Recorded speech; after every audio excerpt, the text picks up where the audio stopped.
জুলাই অভ্যুত্থান পরবর্তী বাংলাদেশে নাগরিকদের সুফল পেতে কিছুটা সময় লাগবে বলে মনে করছে cosmos foundation.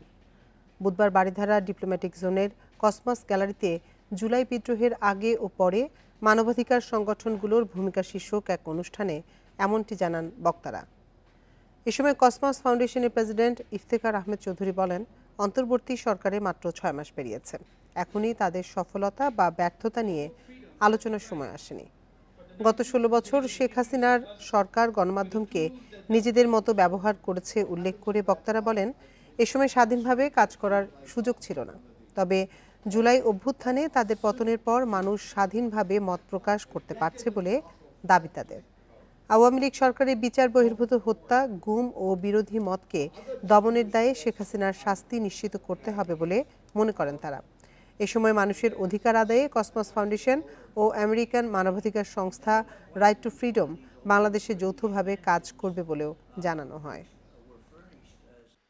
Global freedom has declined for the 19th consecutive introducing us to the tools that help them.